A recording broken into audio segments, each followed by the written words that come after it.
नमस्कार दोस्तों, स्वागत है आप सभी का अपने अपनी YouTube चैनल पाठशाला में। तो आज हम जो शुरुआत करते हैं वो ले चलते हैं विसर्ग संधि। हमने पहले स्वर संधि पढ़ ली, व्यंजन संधि पढ़ ली और आज पढ़ेंगे विसर्ग संधि, वो भी आसान तरीके से। तो कैसे पढ़ेंगे, पहले तो समझ लें विसर्ग। हमने आपको वर्णमाला में बताया कि स्वर होते हैं, व्यंजन होते हैं और अयोगवा होते हैं। तो अयोगवा में अंग से कोई वर्ण सब शुरू नहीं होता है, तो यहाँ से शुरू होता है। तो यहाँ पर विसर्ग से शुरू होगा। तो विसर्ग के लिए क्या है, जब किसी विसर्ग का मेल किसी स्वर या व्यंजन से हो तो उसे विसर्ग संधि कहते हैं। तो यहाँ पर लिख सकते हैं विसर्ग प्लस स्वर या व्यंजन। इस संबंधी हम आपको एक दो नियम बताते हैं, छोटे छोटे, किसी गहरे नियम में ना पढ़े। तो पहला नियम हम बताते हैं विसर्ग का ओ हो जाना। विसर्ग का ओ हो जाना,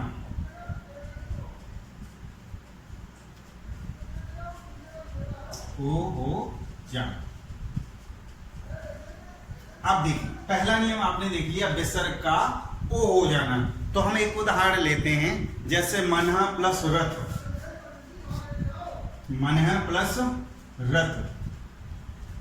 अगर हम इसको विसर्ग को ओ बनाएंगे तो क्या बन जाएगा, मनोरथ।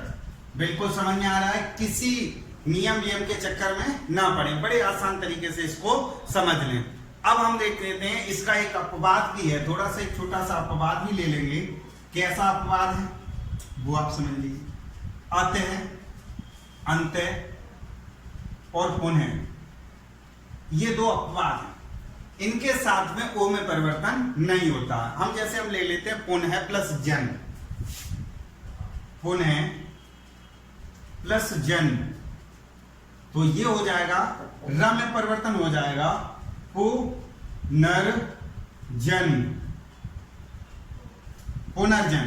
तो यहां पर क्या है कि ना का ओ में परिवर्तन नहीं हुआ। अब देख लेते हैं अंत प्लस धान, कैसे बन गया, ये बनता है अंतर धान। अब समझ लेंगे, इसमें दो चीजें हैं कि ये वाला वर्ण तो वर्तनी में भी बहुत बार पूछा जाता है।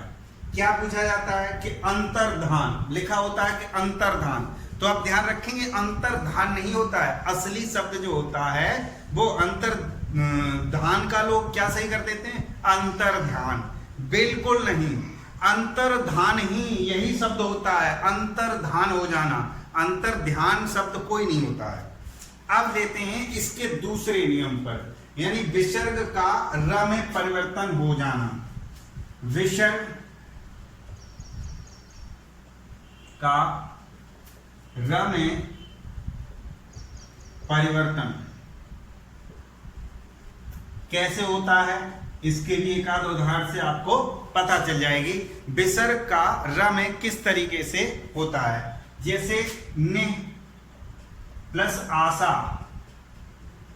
अगर हम इन शब्द को मिलाएं तो हमने कहा र में परिवर्तन होता है, ती हो जाता है निराशा, बनेगा आधा ही रा, लेकिन ये आ है, इसका डंडा पूरा कर देगा, तो क्या हो जाएगा, निराशा। क्लियर बात समझ में? चलो एक आध और उदाहरण से सोच लेते हैं, बनते हैं जैसे ने प्लस धन ले लेते हैं, ने प्लस धन, तो ये भी वही बनेगा, तो ये हो जाएगा निर्धन। तो ये वाला जो आधा है, यहाँ बड़ा होता तो निराधान कर देते हम, लेकिन यहाँ आधा ही रा बड़ा था, तो आधा रा ऐसा जाता नहीं है, तो सामने वाले शब्द पे चढ़ जाता है। अब हम ले चलते हैं विसर्ग का सा हो जाना, दूसरा नियम हो गया। अब हम इसको साफ कर लेते हैं थोड़ा सा, तब हम आपको चलते हैं। चलो मैं ऐसे ही, ये रहा, तो यहां से हमें ले लिया तीसरा नाम, विसर्ग का सा हो जाना। विसर्ग का स में परिवर्तन। अब देखिए, अब विसर्ग का स में परिवर्तन आपको वैसे ही पता चल जाएगा, जैसे हम लिखते हैं नमः प्लस ते, नमः प्लस ते, तो ये समय परिवर्तन हो जाएगा न नम नमस्ते। इसी प्रकार से हम आगे एक और कहते हैं नमः प्लस कार, तो ये भी समय परिवर्तन हो जाएगा नमस्कार, यानी नमन उनको। अब हम कुछ इस नियम के अलावा अब हम सीधा आपको बेसिक उदाहरण 2 4 6 10 ले लेते हैं, जिससे आपको आप इसे नोट कर लीजिएगा। फिर हम केवल उदाहरण करा देते हैं इससे संबंधित, जिससे पूछे जाते हैं कुछ उदाहरण जिनसे आपका पूरा क्लियर हो जाएगा। कुछ उदाहरण जैसे आप जब लगाएंगे विसर्ग संधि से उदाहरण से, तो आपको बहुत सारे उदाहरण मिलेंगे। तो कुछ हम आपको बता रहे हैं। तप प्लस वन, तो इसका क्या बन जाएगा, विसर्ग का ओ हो जाएगा, तो तपो वन।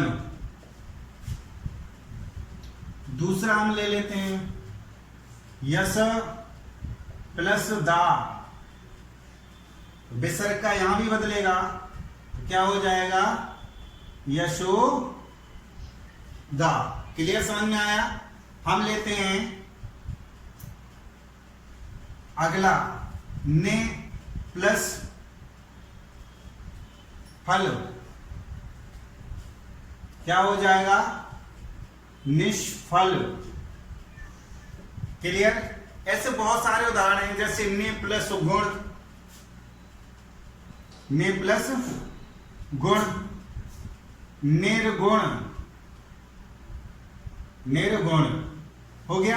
ऐसे ने प्लस रोग,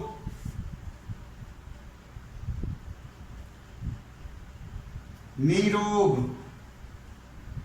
निरोग भी लिख सकते हैं, निरोग भी लिख सकते हैं।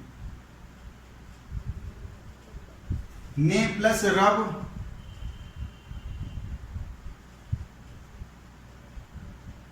नीरव, ने प्लस रज, नीरज, धनु प्लस टंकार,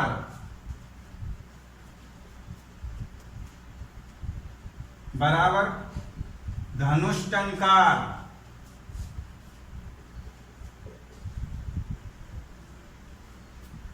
दो प्लस शासन,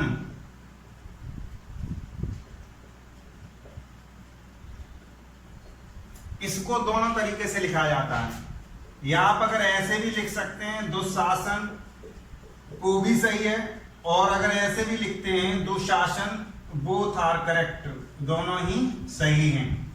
दुशासन ऐसे हम लिख सकते हैं इसको। अध प्लस गति, अध प्लस गति, अधो गति। अब आप ऐसे बहुत सारे उदाहरण धीरे धीरे धीरे धीरे आपके दिमाग में आते रहेंगे। आप उन्हें ने प्लस कपट, निष्कपट, निर्गुण, आराम, निराशा, दुश्मन, बहुत सारे बनाएंगे और आप इनको करते जाएंगे। तो इतना ही था सिर्फ आपका इस वाले में। तो यहाँ पर हम चाहते हैं तो ये पूरा वीडियो आप आराम से देख लीजिएगा 1-2 बार। और इसमें से परसेंटेज हम आपको कुछ बता देते हैं, वो ये कि हम ये बता देते हैं कि लगभग स्वर संधि से आपका 70 से 75% नंबर आते हैं क्वेश्चन, और व्यंजन संधि से आपके 15 से 15% आते हैं करीब, और 15% क्वेश्चन आपके व्यंजन संधि से आते हैं। तो सबसे जो महत्वपूर्ण है वो है हमारी स्वर संधि, फिर थोड़ा सा व्यंजन संधि, और व्यंजन संधि में नियमों के फेर में कतई ना पड़े, आप उदाहरण देख लें, उससे आपका लग जाएगा। और दूसरी चीज, आपका मोटो सिर्फ एग्जाम को हिट करना है, कोई मास्टर बनना नहीं है।